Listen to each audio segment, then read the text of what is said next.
struggle to develop close connections and maintain those connections with people, what is that saying about you? There could be 100 men in your DM saying how sexy you are and that you have a nice body, but if no man is really trying to get to know you and commit to you, then what does that really mean? A lot of women are viewing that attention that they're getting on social media, and they're like, hey, you know, I'm a catch. So many men are after me, so I'm going to be super selective with my options because all these men are basically falling at my feet. The options are just endless. But you really don't have that many options. Out of those 100 men that might be DMing you, 50% of those, let's say, just want to have sex with you. So basing your sense of 50.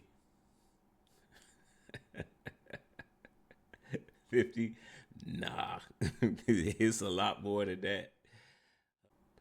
Welcome back to Money, Marriage, and Media. Today we're looking for 1,000 subscribers, and we are looking at Tanisha Talks, Signs of a Low-Value Woman. This was eye-opening. Let's get it started. Is about low value women. I know this video topic is probably going to be triggering for some people, but I do believe that there is a little bit of a disconnect between our perceived value and the value that we're actually bringing into our relationships, whether that be professional, romantic, platonic. There's just a disconnect. There is this stigma against modern women that we're very entitled, that we don't bring a lot to the table, that we want to take a lot, but we don't give a lot. I think that some I'll agree with that. I think that I agree that stigma is out there, and part of it is a big chunk of the blame needs to reside in women for not maintaining their image. After all, you can't expect the world to change its perception of you. You're gonna have to work to overpower that negative image out there in order to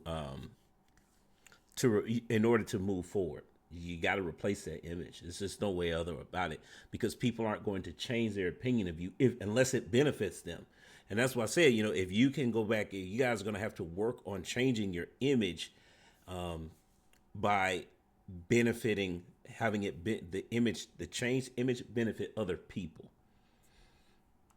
Sometimes there could be some truth to that, and I just hope that a lot of women do realize this instead of being confined by this protective wall of denial and, you know, living in a facade. So anyway, I randomly came across this video on YouTube titled 15 Signs of a Low Value Woman. I'm not going to break down all 15 of the signs that they mentioned because we would be sitting here all day, child. Now I ain't got Whoa, let's go. Okay. Inflated sense of value, plays games, loud and inarticulate, insults, shames others, has kids, out of shape, bad reputation, unresolved trauma, controlling, jealous, no substance, high body count, manipulative, focused on flexing, no life plan, needs to be right. 1, 2, 3, 4, 5, 6, 7, 8, 9, 10, 11, 12, 13, 14, 15. So that's all of them. Now, here's the kicker, right? Is because often on this channel, we talk about the checklist for what guys are looking for. Fit, feminine, friendly, cooperative, submissive, childless, right? But as I've told you all before, is that average men, most men are looking for 3 to 4 out of the 6. Depending on the type of man you're with is going to determine what his 4 or 6 are. And a lot of that lines up with what these categories of what's being described as low value women. Why did I bring that up? Why is that important? Because just like you don't need to have, you don't have to have all 6 to find you a husband if you're looking at an average man, right? Well, it's not going to take all 15 of these for you to be labeled as low value. Depends on the guy you're looking at, because if his thing is, you know, the fitness part, okay, well, you can't be out of shape. You know, having more of these qualities, it will turn most dudes off. If you fall under multiple categories, it will turn most dudes off. Is it a death sentence? No, because as long as you're bringing enough value in the other areas that he's concerned about, then a lot of times men will overlook these things. That's why you can say that, well, every woman will know someone, so will know an example of a woman who is manipulative, has kids, out of shape, but she still got married. Well, again, she has those other categories out of that 6 that are important to that guy. That's why she's married. So it's not necessarily a death sentence, but what it means is that it's proof that relationships are about balance, and it's up to you to find a guy whose life you're going to add balance to with your positive traits. That all day, okay? But I am going to point out some of the ones that resonated with me based on personal experience or things that I've witnessed with other women. These are the women who feel like they are worth more than what they actually bring to the table. These are the women who might say things like, I'm single by choice. No man can handle me. Men are intimidated by me. There aren't really any men who are on the same level or bracket as me. The video went on to say that these are women who could have been spoiled as a child. They really didn't have to work for a whole lot of the things that they got, or they were praised just for existing. So they go out. Oh boy. Yeah, gentlemen, we have come across these sayings a lot, and I agree. These are signs of women who are, I look at them more as, I don't necessarily say that these are all signs of a lack of accountability, because usually these phrases are uttered by women who have been on the dating scene for decades, for at least a decade. And they have all excuses in the world as to how they can't nail down a long-term relationship. So I don't know necessarily. I think this is all that stuff can be summed up under no self-accountability. But maybe that's just my opinion. Into the real world as an adult, thinking that they're so great because that's what their parents or their family members told them as a child, when in actuality they're really not that great, but they insist on wanting top tier men. They want the kings of the world. I would say more about it's true they're not that great, but I would often think that more so it's a coping mechanism for low self-esteem. See, when you think that you're a great person or you're a good person, you don't go around bragging about it. That's why you start getting that whole I'm a queen, and it's like you have to constantly remind people. Discovery trumps disclosure. When you got somebody that constantly has to brag about how great they are, they're not great. They're filling the void, because they don't know what's happening, or they don't know why there's a lack of validation from other people. So they're trying to fill that with the void. They're trying to fill that void themselves. Very rarely are they out doing great things, because they're too busy pretending or trying to keep up this facade of how great they actually are. But again, this could be something that there are guys out there that will overlook it, as long as you're bringing enough value in the other areas that they care about. So, this is not again, it's not a death sentence here. At least this by itself. When you start adding in all the other stuff, then it becomes okay. You need to stay over there.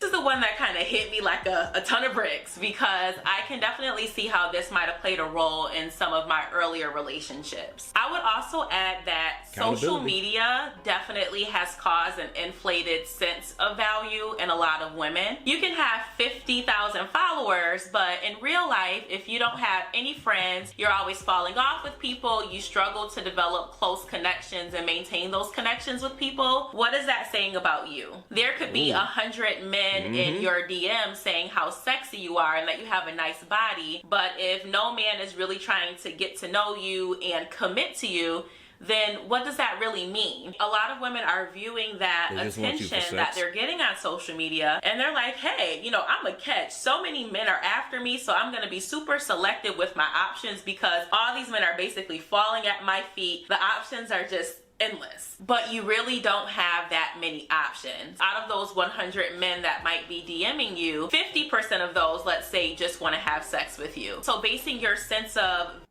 50. 50? Nah. It's a lot more than that. Oh, boy. Yeah. Okay. value off of things like that is problematic because it's not real. The other thing that I would add on to that is pretty privilege. Pretty privilege, pretty privilege, pretty privilege. We're gonna dive into pretty privilege a little bit more in a future video, but hang on, was that on the list? Let's go back here for a second. I don't remember that being on the list. Where we at right now? Is that on the list? Insults and bad reputation. That's not on the list. And since she said there's another video of it, we're gonna skip that one. Let's go into that. Have kids. Yeah, kids from past relationships. please don't shoot the messenger. This is a tough pill to swallow for a lot of women, but I have to say that I get it. I would prefer to not deal with a man who has children. Therefore, it would be hypocritical for me to say that men shouldn't be allowed to feel the same way. Now, are there mothers out there who are amazing women and who can make amazing partners? Yes. Do these women eventually get married even though they may have children from a previous relationship? Yes. What is also true is that your general perceived value based on societal standards is likely going to be less than a woman who doesn't have kids. I get that there are so many things that could have led to a woman splitting from the father of her child or children. Maybe he was a cheater. Maybe he became toxic after the baby was born. Maybe he whispered a bunch of sweet nothings in her ear and then all of a sudden switched up when the baby was born. But the sad reality is that most men in society are not going to care about that. They see a woman with children as a liability. All those reasons for them not to be together. How many of them were the woman's fault?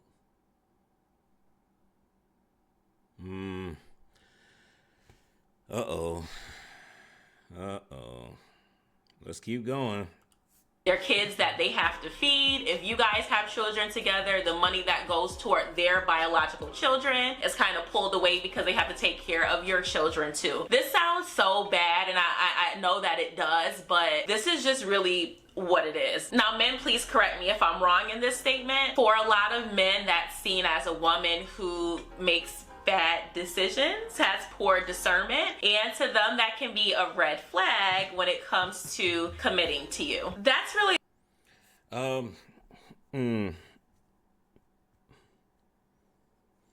not necessarily. More so it's about one of a man's greatest fears is that he's dumping his resources into a child that is not his. Translation: we're building a legacy that for somebody else. The men work hard to build a legacy. It's something that it's the ultimate achievement of one man's lifetime, and to devote a whole lifetime to a child that's helping build somebody that's going towards, and you don't get the credit for the legacy building. The credit goes to somebody else's bloodline. That's a scary thought. But again, it's not a death sentence. Ultimately, what the issue is that you need to pick a struggle. You can go back to that list, and I'm gonna bring it back up in a minute. And I think what we get here, what's going on here, is that, because I'm not gonna keep going through all this, because next is out of shape. That's pretty self-explanatory.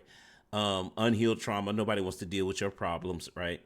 And the need to be right. We're not even gonna cover that, because you guys go watch Kevin Samuels. You see all that stuff.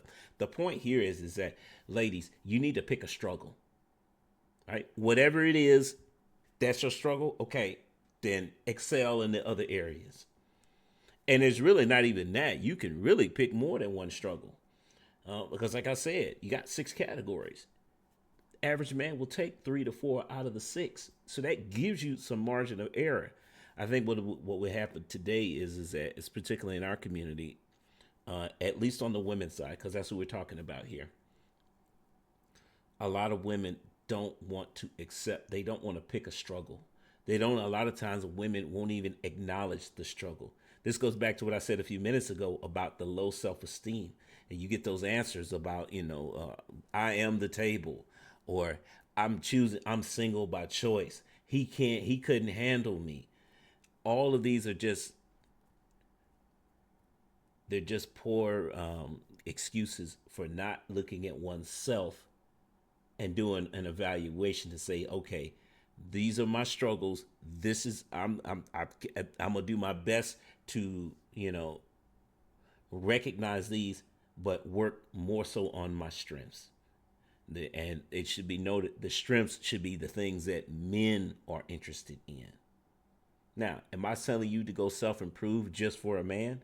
No, but we are talking about you becoming more attractive to men in general, or to the type of man that you're looking for. So most cases, what's going to happen is that you will become a more pleasant person overall. And I would say that's the goal there. Be the best version of yourself.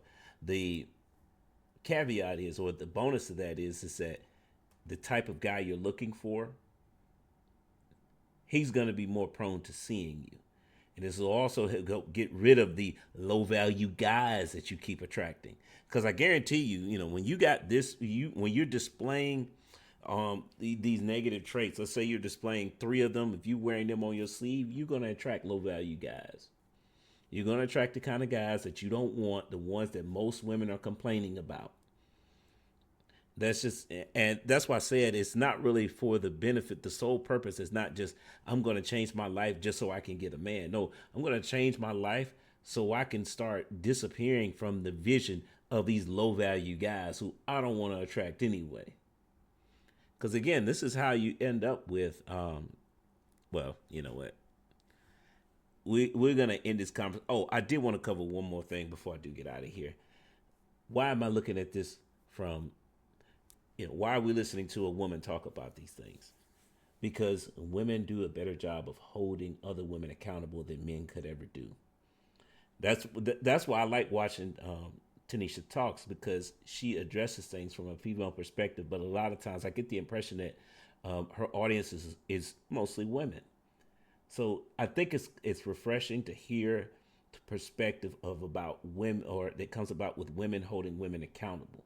And I often get the impression that a lot of these things she has had to reflect on herself, which gives her an interesting perspective, to say the least. But guys, what do you think? I'm gonna leave a link to her. I'm always tag the creators in the video, so if you guys want to go check out more of her videos, she definitely has high level conversations. I would say go check it out. But anyway, I'm gonna say goes to the next time. Peace.